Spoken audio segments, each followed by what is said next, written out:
Okay, now welcome to NITV Radio. Thank you very much, Bertrand. Now, Parragirls, it's a book about a project that has been long time coming, reimagining Parramatta Girls Home through art and memory. I've browsed through this book, the review copy. I don't know how to categorize it. Is it a history book? Is it a history?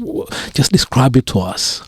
Yes. Well, in fact, it was the form you see of this book, which you're finding hard to categorize. It's deliberate. We really didn't want it to be a history because there's a lot of people alive to tell this story.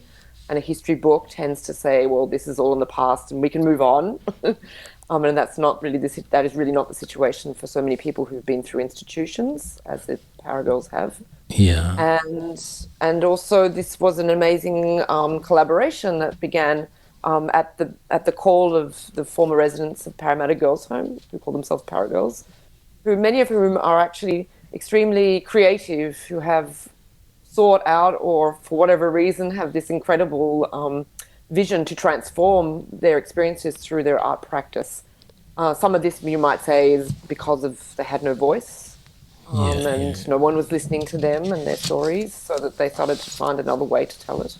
Now, I was browsing through the book, and I saw some of the quotes in there, very, very powerful quotes and interesting quotes. They say when you go through that institution, it's actually you come out with a stigma and a lot of burden on your shoulders, and it's extremely hard to express yourself. So going through this project was actually a way for them to be able to relive their histories and retell their stories.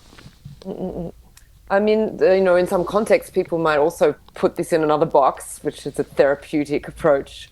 And because a lot of these people were sent, into other institutions or were told that they weren't mentally well, and that was another stigma, that the artistic practice was actually more about trying to regain an identity in the world that wasn't just about the institution, that was a little bit separate from all of this stigma. So with art, you can start to actually tell stories and not actually be that person, if you know what I'm saying. And also people might say, well, this is an art project and not just a person who's a victim. So there's a different kind of sense of agency is a word that, is used a lot in this context. Yeah. And how many women altogether collaborated in this project? Because we began over the years, people came and they went. A lot of people came maybe a few times because they lived far away or they didn't feel, they wanted to keep mining this particular experience because it's very hard for them. So over the years, a couple of hundred women would have engaged with the memory project per se. However, Bonney Djuric, who is the founder also of this organization Parragirls, unfortunately can't be with us today because she's been unwell. And she worked with two other women, one of who has now passed on, and third woman who's a scholar herself, all former residents, and they founded an organization called Parragirls in 2006. And that was before they had any way to get returned to the site. It was still being operated under corrections as a women's prison, most of the site, and the other site was actually closed to them. So they had more, to answer your question, they've actually been in touch with a lot more women, and there's been a lot more women coming back also because of the Royal Commission into institutional responses to child sexual abuse, which was going on in the latter part between 2014 and 2017. And the women had an opportunity there to say something. I can quote Bonney Djuric saying, "This is our own inquiry. These are our questions. For the authorities, their answers reveal the public secret." Public secret is the one expression that I retained out of this particular quote. You've worked with Bonney for many years on this project. Tell us exactly what she meant, because it's explained in the book, but it's better to hear it from your own voice. Absolutely. So this was a part of a project in collaboration with Jenny McNally and Bonney Djuric. And I was a kind of producer on that. So we talked at length about this issue that a lot of the women were experiencing at the latter end of the Royal Commission into the institutional response to child sexual abuse, of which Parramatta Girls Home was a case study, meaning that they looked into it, and actually, in fact, some people have been charged as a result of that investigation. by the police and the judiciary. Jenny McNally and Bonney Djuric, basically, Jenny McNally was both of them were witnesses in this inquiry. And Jenny McNally's featured in the case study herself. And whilst, this was as they went through it, it was an extremely important, as in many of these truth and justice sort of large-scale inquiries, judicial inquiries, justice at a certain level is taking place. There is the public address of this hidden history. So I'm answering your question, but it's long. But the public secret basically is this term we came across, in fact, by anthropologists to use as sort of, in the context where there's been a large-scale social injustice, criminal acts actually perpetrated, in fact, as in a welfare institution by the state itself. State-run body, sanctioned, And it's welfare. It's meant to care. It's meant to the whole system is meant to be there to take children who are vulnerable or have been already abused or neglected and shelter them. And the contradiction of this is that the state did not execute its duty, and it covered up these crimes for decades and decades and decades. And the other secondary level of that is you have an inquiry at this level. And in many of these inquiries in Australia, you'll see them, into Dondale Detention Centre. And every time one of these inquiries come around, the women are very familiar with this format. And it's as if they're caught up in the same kind of nation-state level of justice. And yes, the commission of these was a very important inquiry, and justice, was served at a certain level. But their own the loss of their life, as children, they went on through their life with nobody to help them through this. And their trajectory was changed, and that could never be restored. And in a sense, they're giving their testimony was another gift to the state to proceed with its own justice and the nation's sense of, justice. But it's not restorative justice in the sense that for themselves, they came out of this actually feeling very stripped, bare, exposed, and not that the issues that the fears that they have were not addressed in this process. And when you say public secret, there's something that is this language that was used. You said, well, it was an institution, a welfare institution, and yet the children were criminalized because they are children who are neglected, and yet they find themselves behind bars in a way.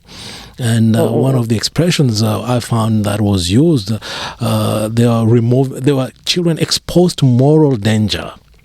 And then they expose them actually to actual mortal danger. They are actually in a situation where they are in real danger, removing them from neglect and then bringing them into an institution where there seems to be no care at all. Yeah. This is a particularly sort of, if you look back through the history of Australia and other colonies, you have this kind of imposition. I'm sure you're aware of it, but the imposition of a certain kind of punitive justice, like to correct this, mortal problem of the bad seed, bad generation, which was mixed in with a racial policy, let's be honest. In that institution that was originally, in fact, attached to the female factory. So they were taking the children of convict women in the first place. This is the very interesting thing that Parragirls will tell you themselves. I'm not an expert. I'm actually an artist who they brought in to try and transform their relationship to the public sphere. So in the public not wanting to know about this either, it's a very traumatic and deep-seated thing. And it's still embedded in our justice system today. We still have children being removed from their families. There's a second wave of stolen generations because Indigenous children are being removed at a very, very high rate, and there's movements like the grandmothers against child removals and all that. So history is repeating itself, and that's not being resolved. It's not being resolved. Cycle in a continuum. And we also have the minimum age of criminal responsibility being very low, 10 years old, you can go to jail, and this is exactly what these kids were going through. And this institution, you mentioned Women's Factory, and Yes. there's so many names to describe this place. It's Parramatta Girls School, Parramatta Girls Home, Parramatta. It's so many names and so many aspects. Can you unpack for us those names and their meanings and their different uses? Yes. I mean, so these institutions, what you see on these sort of sites where there's been a continuum of a punitive welfare institutional approach, where it starts with women who are transported, but suddenly the state feels it has a moral, early nation state feels it has a moral duty to shelter or give a refuge to these people.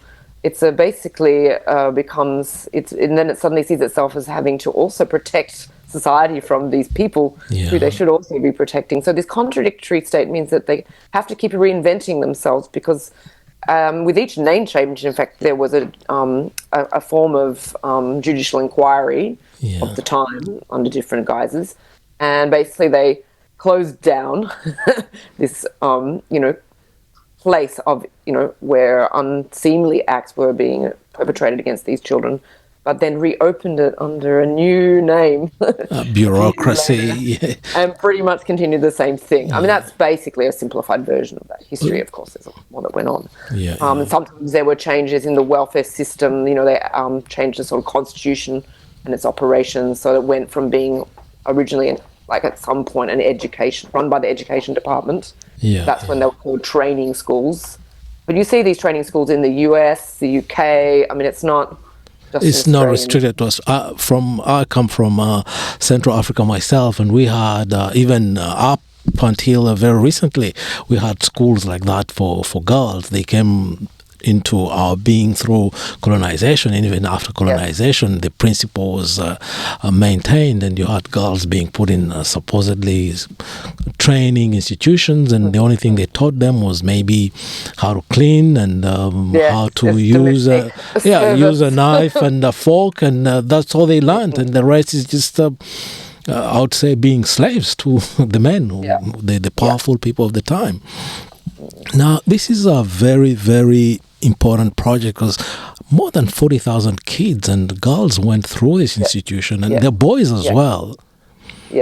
And the other importance that I gleaned in the book is it's the first site to be recognized as a site of conscience, which is extremely important for anyone interested in social justice.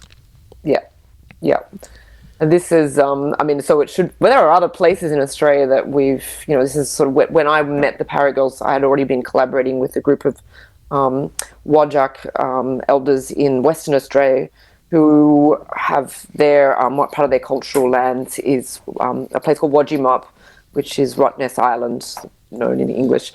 And this is an extremely important site, predating colonisation.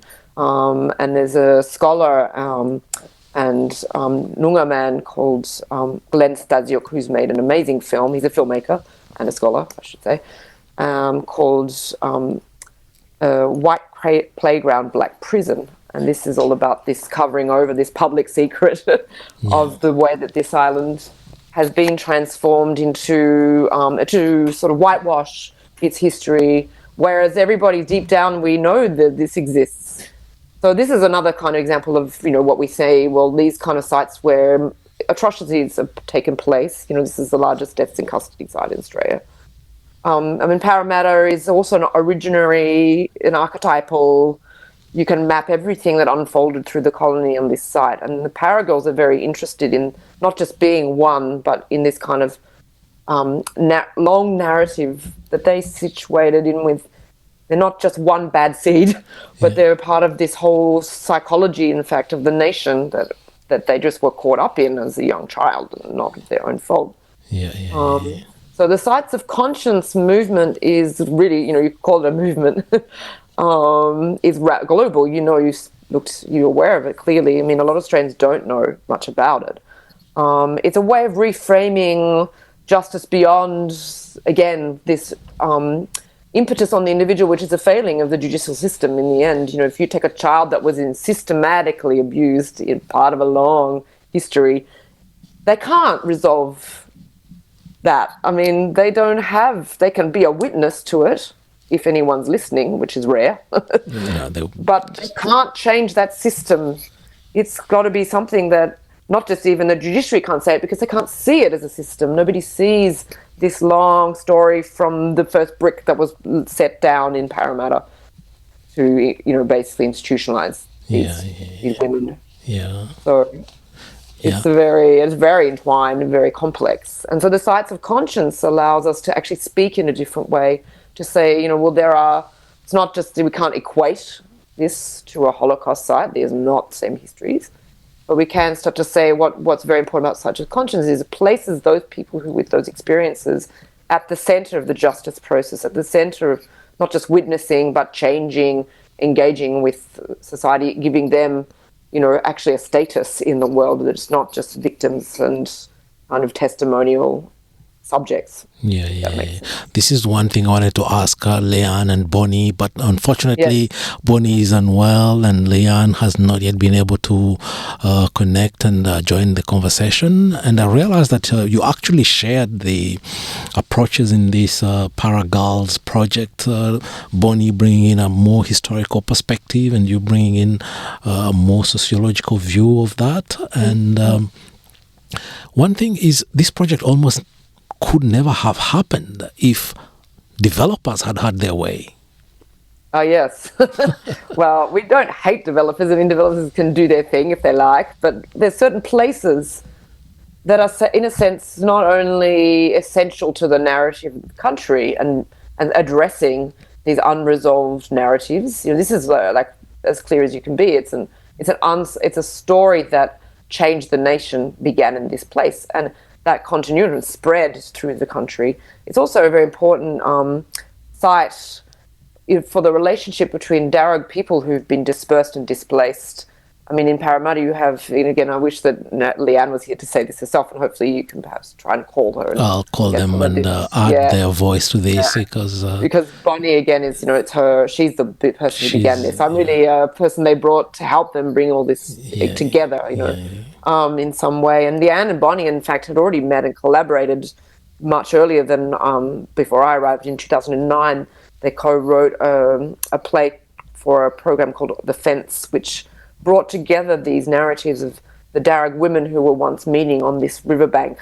It was, in fact, a birthing place, according to the stories now being told, because it's taken a long time to actually people to feel confident to share publicly some of that history, which was defiled, is really the only word on that site. You place a site where basically, as far as Darug women see it, was a birthing place with a site where you have children dying in an institution, which is basically a form of, genocide was happening of some kind. A place that's supposed to symbolize life, there's death, and So a lot of the work of the Darug women, we've had this incredible group of women coming. Every time there was an event, they brought a smoking ceremony, and this is cleansing for them. This need to actually address the burden of this evil in this site to restore it, and it's a many-layered thing again. So Leanne Tobin is an artist and a songwriter, and her sister Jacinta Tobin, these are very significant women. They've been bringing back language, they've been speaking Darug in this place, they've been performing these dances, and singing, and for Parragirls, who were none of whom, I mean, they had an auntie go through that institution also, Auntie Lorna, who had passed away, and we never met her. But this was not a story that they even knew among the Tobins, that they discovered when they started to work on the site. And so all this kind of, because you have all these, severances, they're not just, this notion of displacement is an oversimplification, because it's, it's severances from your country, from your language, and again, I shouldn't be telling the story, it really should be the Darug, and they've led this book too, and that's been the wonderful thing, is that not just the book brings together all of the incredible, it's not just a contribution, it's an investment of life into transforming, into seeing these places for what it is. And there's now some movement going on to, which I'm not involved in, but I've sort of witnessed on the sidelines, to put in place what they call a keeping place on this site, which also, it's not obvious to people, or people in Australia tend to say there was Aboriginal children removed under the Stolen Generations policies, but there were also, these child welfare institutions. And what happened was, as the children in next generations, what they tend to call the lost generations, began to be streamed in to these what appeared to be white European institutions, where they were assimilated or basically disappeared into. And so this is not a well-known history at all. And so you have a certain percentage of Aboriginal children. We began to bring on researchers to do some work into trying to actually, because what was happening was that you look in the records, and the welfare records are very good at hiding facts. No, they can. They Bureaucracy is very good at that. Yeah, it cannot, because it's erased. It's like basically there's a child who came from here, but we don't know that they're Aboriginal because it doesn't say it anywhere. They don't know they are because they were they come from a family twice removed, maybe thrice removed. And so this, for Parragirls, this is a shared experience. It's not that you are of this extraction or that. They're all being removed from their families and punished for it. And they're basically trying to find their place in the world. So I think that this, when you have women, like Leanne and Jacinta Tobin, who are pushing forward this transformation in the social sphere. I mean, among Darug, I've been told they didn't exist. So you just add to this denial, this public secret of trying to, squash out anybody's hope of existing in the world. So, but this rising up, very quiet, in a sense, we didn't feel for many years that anybody still cared. And meanwhile, the developers, and you asked this question, Bertrand, is a good one, that really fired some things up. That was very interesting because, in fact, the pointy end of it, that was the plan for that site was going on for a very long time. And there was a point at which they were proposing to demolish the buildings that we had occupied. We occupied a couple of buildings as a result of arts funding. We couldn't get the state government on our side. They saw these former residents as a direct threat to the economic viability of that site in the future. We were told that. I was told that to my face in a meeting by a state member of parliament. My jaw dropped, in front of a survivor. I just said, this is outrageous. Forget you. We're going to go somewhere else, get funding, activate this site with the women on there, create, events, exhibitions. And then it'll be too late, And basically 4 years down the track, we had so much support from lawyers, within this, the council of Parramatta. We were, doing very public things with this big anxiety festival. By that time, the Royal Commission was culminating. We also managed to win the commission for the memorial on the site that had been put out to public tender, and the Parragirls were refused any opportunity to participate in that process, apart from the usual consultation where they're sort of told what's going to happen and given no say. So the Parragirls, through the Memory Project, were given that site. So everything culminated in 2017, this incredible moment where basically we were able to prevent the demolition of those buildings, which were the only safe place for the women to gather, because some parts of that site are too traumatic. We'd established this Memory Project, in an old education block, which they considered to be of no historic importance. It was zero heritage value, as they said. So that was going to be demolished and a hotel built. It's just next to Parramatta Stadium, next to the mental hospital. It's a prime real estate because they're redeveloping Parramatta and the stadium is being rebuilt. So that's really good for an investor's perspective. That's just dollar signs everywhere. So basically, it was forced. I mean, a decade earlier, they pretty much. It was, vacant as far as they were concerned. There were no former residents really doing anything. They had been coming back a little bit, but then they just blocked them and said, you can't come back anymore.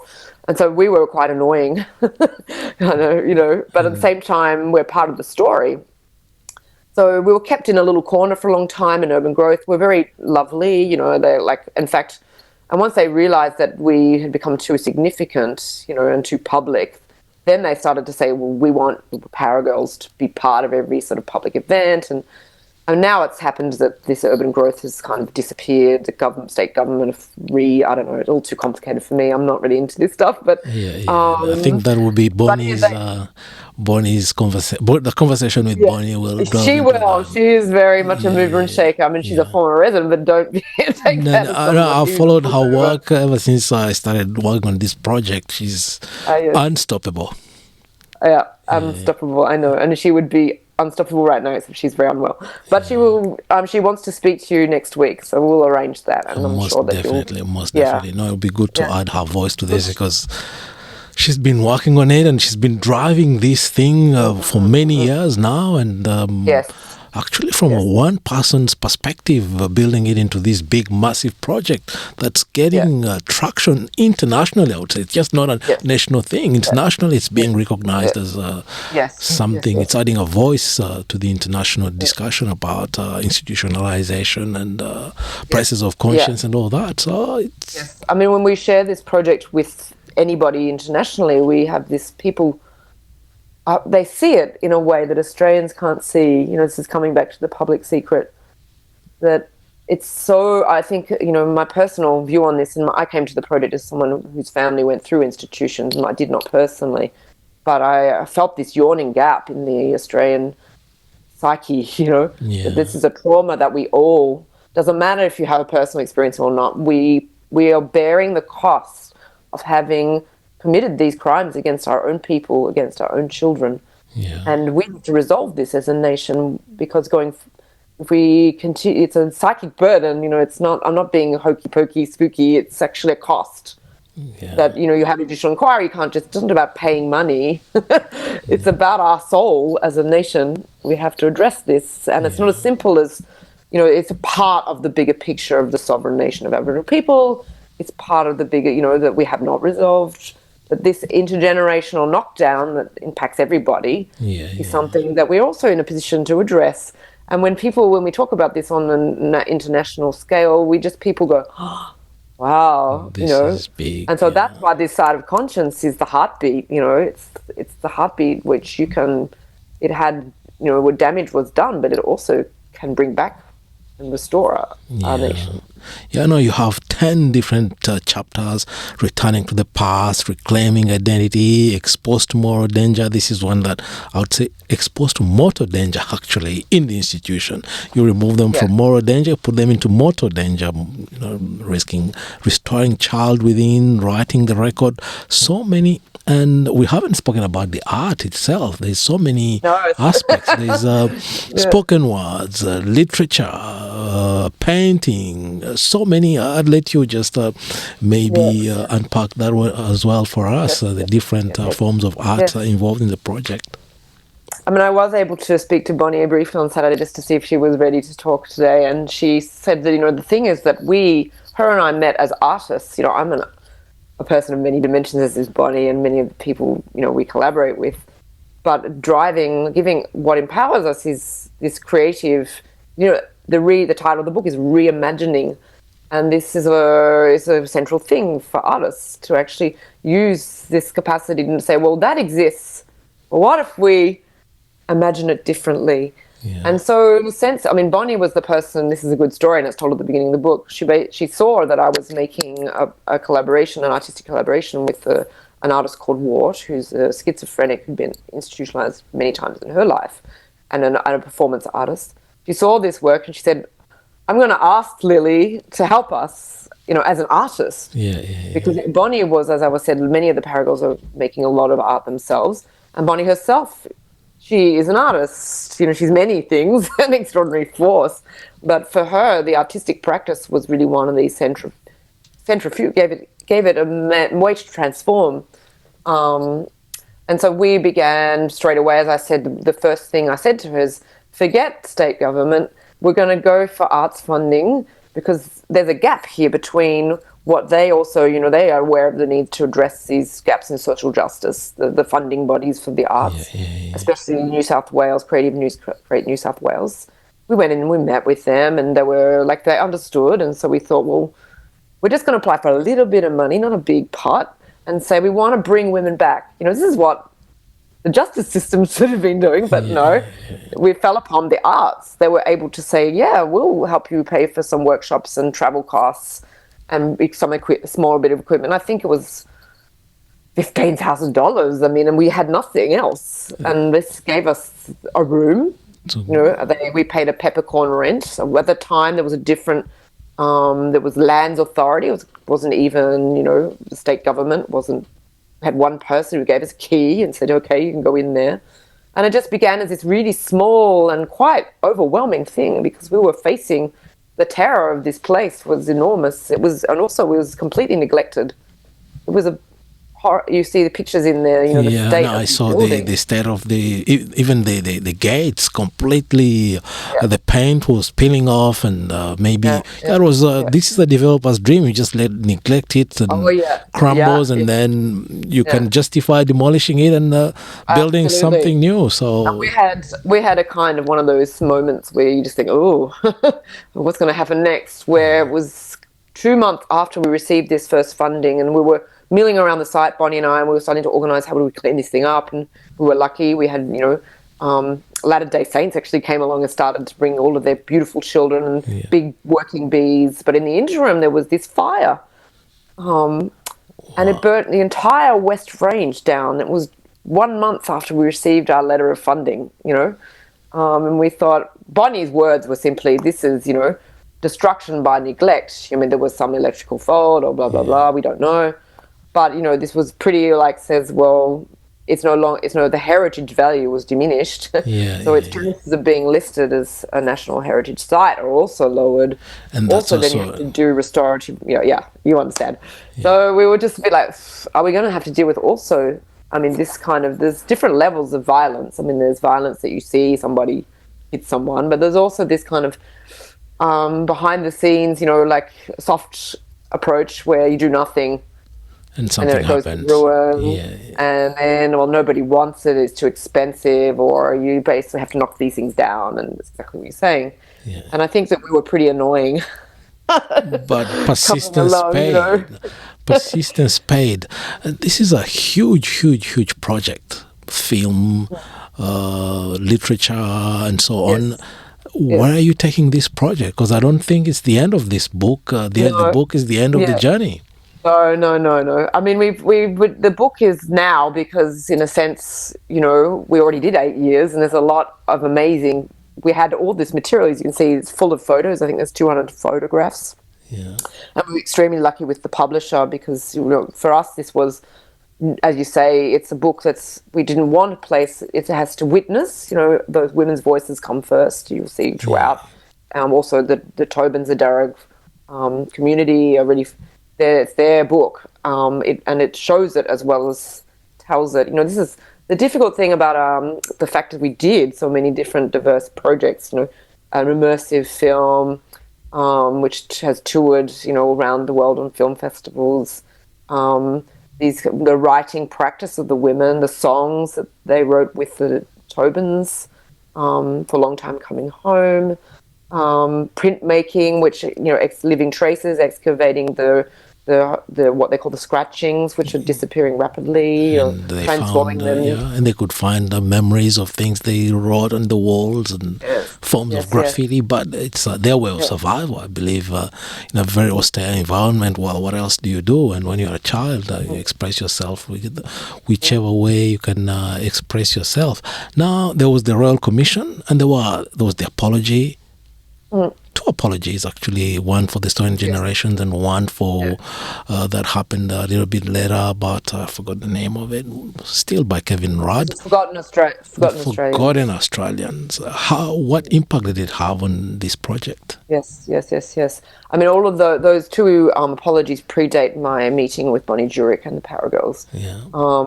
But I know from what they have said, and you'll read some of it in the book, that this was the beginning. The 2004 was the beginning. In fact, it was like a chain of events, and they're an important story, and we try to summarize it. And again, it's what we had to make this book in a certain way because there needs to be another book, really. And this is we say that pretty clearly, that addresses the social history of these institutions and of Parramatta Girls Home itself. That needs to go back into the archives, to go in, I mean, some of the oral history is done, but very little, and a lot of the people have passed away. This is a tragedy. So that's a different book. This book is really about what the Memory Project could do as an art project, that were led by former residents.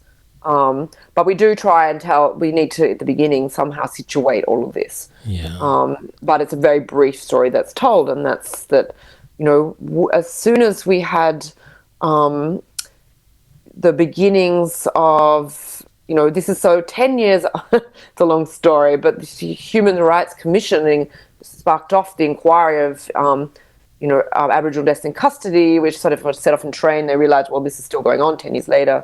We also have, Stolen Generations inquiry begins. That report is submitted. There's some shift in the certainly the judiciary and the government mentality of these things.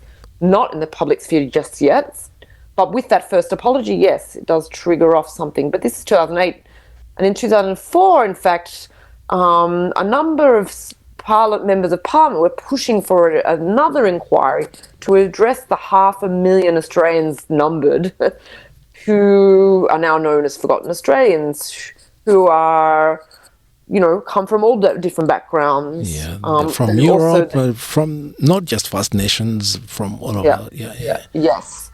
It's children per se who are basically removed and institutionalized. Some of them, a very small number of those were child migrants. That's a very small number. The vast majority are children, just straightforward children in the welfare system. No need to dress it up or sort of segregate people out. Yeah. It's important to understand that it is shared. It's not, you don't need to. Yeah. Once it gets complicated because people start to take it on different race stories, but it's an experience of which children were abused, mistreated in a system that is fundamentally flawed. So Forgotten Australians began in 2004 the sort of preliminary inquiries. There were 4 altogether, Senate inquiries, and they started to invite people to, and again, we tell the story very briefly at the beginning of the book, testimony from people with an experience in institutionalization. And this, people were isolated. They didn't know each other, didn't have any network, because they'd gone out from that place and gone, we'll never speak of it again. This shame was extraordinary. Yeah. It worked, it functioned very well, this stigma. Yeah. So this was the first time some of these women, and they're all named in the book, some of the women who actually began to make art, like Ivy Getchell writes this story about, starting to just write a letter, basically, that said, this is what happened to me. And so 2004 was they received a lot of testimony, and then they began at the end of that Senate inquiry. People were like, this is the Pandora's box, as Lynn says, is opened. Jen McNeil, that's what she used. Jenny McNally. McNally, she said that she thought she'd never have to go back in that place, and but opening up actually gave her a little bit more strength to face the reality now from another perspective. I mean, I think again it's coming back to she's an extraordinary woman, Jenny McNally. When she speaks, it's like a sword in your heart. She's so clear, and yet she suffered a lot at the hands of the welfare system, and she's, which is why her testimony was very important for that inquiry, for the Royal Commission. However, we have to see it as part of it's a 25-year, this is not just one inquiry. We have to definitely acknowledge the leaders. And of course, would have seen it when the apology took place that Scott Morrison delivered, the third apology, which is for the victims of institutional sexual abuse. At the end of last year, October last year. It was Julia Gillard that people were looking to, and because she was the person that set off the Royal Commission, and it's known amongst communities and survivors that this is the case. Governments change, etc. They make recommendations, but actually insisted that this must happen. We thank them for that, and I know that many of the women deeply, profoundly, and they thank the members of of, you know, these institutions, the welfare institution also, you know, I mean, it's not that everybody's bad, but there needs to be a collective understanding that it's not a simple, you know, again, you know, we know from the stolen generations apology, it's a little like, you know, if you imagine a camera obscura, there's a little piece of light that projects a big picture. Yeah. We see the picture, but it doesn't change the world outside. It doesn't change anything. Yeah, no, a couple of days ago, I was talking to Stolen Generations from the Northern Territory, and they were saying, yes, we had the apology, we had Sorry Day, we had all these recognitions, but what has changed in their lives? Not much has changed. Northern Territory are completely different, and Parramatta Girls are a different situation as well. When all these official inquiries and all that happen, well, it's just a little piece in the bigger mechanism of things. Now, these women you've worked with, they would be frail, they would be at least physically damaged in a way. Tell us about, you've worked with them for so many years. We know Bonney has had some health issues, but she's just still powering on and going on. How about the others, the teams, the women you've encountered? I mean, again, you know, the women I know are a small number of a large, you know, and we call it a community. They're people who don't have any contact with each other, because that's the whole purpose of these kind of institutions, is to break people's social bonds with their family. And then in the world, they don't, you know, there are many books written about the sort of mortification, and you use this word mortal danger. It's, you know, there's Irving Goffman is a famous sociologist who addressed the way that these institutions operate on not just the human body, but the human in society. Yeah. And so these women who went through life, you know, trauma is one of these things. You know, it's you know, it's not rocket science. You have a psychological or personal trauma, it costs your body a lot. Yeah. But the other factor is these were young women who were physically punished in the institution. That were given hard labor tasks, in fact, that many of them, you know, I mean, I've seen women pass away at a very young age from terrible diseases, and some of them, there have been no inquiries into this. There's been inquiry, I mean, and one of the issues with the Royal Commission, the women will tell you themselves, this is not me talking, is that it was limited only to sexual abuse. Now, while that's very important, they weren't allowed to test, you know, their testimony on the physical and emotional abuse was put to one side, in a sense. And also the very, very problematic thing is those people who experienced, you know, perhaps couldn't testify back to sexual abuse for whatever reason, or maybe they only suffered physical abuse, which was, you know, a terrible thing. Cannot apply for compensation. They're locked out of that compensation as a result of the Royal Commission. Because it doesn't rate as part of that Royal Commission. So what happens to the other, you know, maybe there's a percentage in the terrible sexual abuse who were sexually abused, but there are all of the other children. The emotional trauma. There's one who says when she sees the institution, all she remembers is just the scrubbing and cleaning, and that's all she remembers of this place because of constant abuse, being punished by doing all these chores endlessly, and physical, really hard labor. It was places of hard labor. It's, and also, you know, fear, this embedding a child. You know, if you go and talk to any therapist, they'll tell you a child at that age, its formative years, has embedded the fear, this kind of mortal fear. Like, it's a kind of, mortification is not about real death, it's about the fear of death. And if your formative psyche is framed in this way, how do you see the world? I mean, the incredible thing about these women is, you know, for all of their flaws, that they want to see the world as a better place. They constantly talk, you know, their way, and Jenny says this all the time, you know, if it's not for me that the welfare system has to transform, it's for the children of the future. You know, it's the same philosophy that a lot of survivors of trauma used to survive, to say, you for us, there's no return. We can't restore what we lost, but we can fight for the children, the next generation. At least, that's you save what's to come. What's gone, it's gone.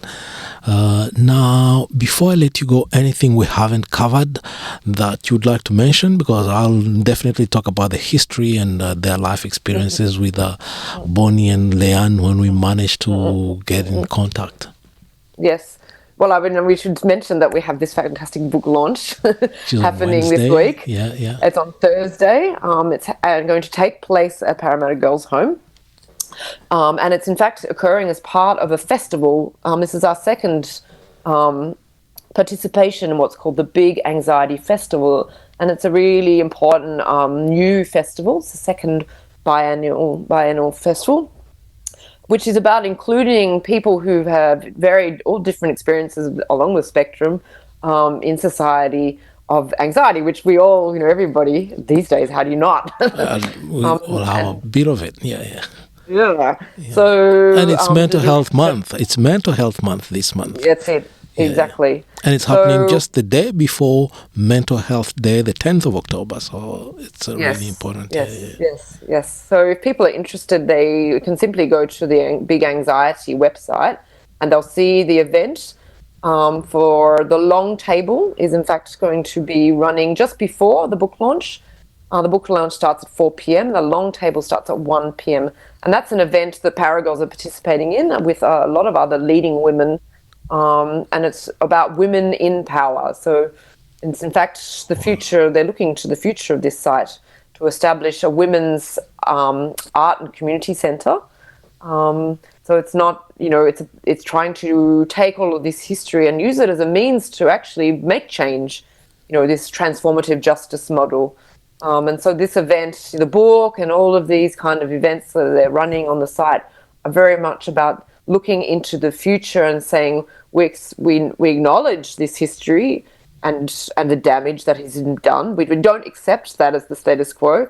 We're going to use that as our launching pad to invite people with experiences who are actually and empower them as people in society to make change and have and take that vision. Yeah, and these women themselves have made change because when I look at their bios, Bonney herself going from that institution and then going to uni, graduating, doing all this research and being such a powerful and strong advocate, bringing you and other people in the project and bringing it to the whole world. It's really a good story of resilience and human power, brain power as well. Yeah. And that sparked basically all these other women. It takes one, right? They always, we think we're crushed and we're alone, and it's just a wonderful story. I mean, it's not for nothing Bonney won an Order of Australia.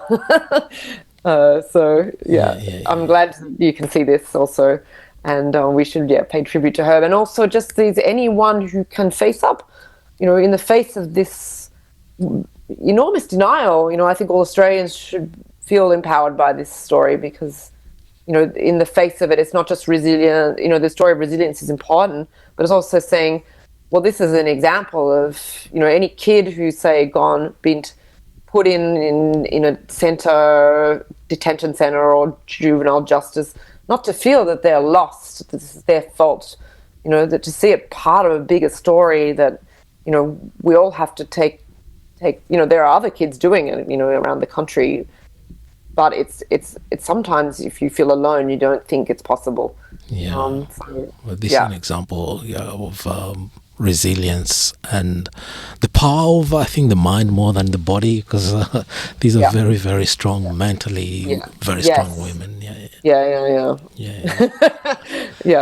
And this is for the world to see, and we hope that this book, which people can, by the way, find in some good bookstores around the country. And also booktopia.com is a place if you are not in a city centre or near readings or one of these, lovely independent bookstores. Is it available as an ebook then? Is it available as an ebook as well? It's coming out as an ebook. I think they're just finalising that, so it should be soon. And again, New South Press will make that available. So New South Press is the printing arm of the University of New South Wales. Yeah, they're independent, but they're linked to the University of New South Very Wales. closely linked, yeah. Yeah, Well, yeah. Lily, thank you so much for taking the time out of your day. What time is it in Paris now? It's 9:30 or 9:27 to be Yeah, precise. and we had to In the wake you up morning. early in the morning, yes. So on the other side of the world, just to talk to us Yes. about this beautiful book. I'll just put it in front of the camera so people can see it. And yeah, we'll put the word out of there. A very inspirational project. Thank you so much, Lily. Thank you, Bertrand, You're very welcome. much for your Thank you. time and the invitation to speak. You're welcome. Thanks a lot. Have a lovely evening. Bye-bye. Bye-bye. Thanks. Bye-bye. Okay.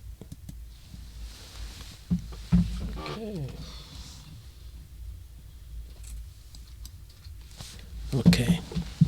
Congratulations, your video is complete.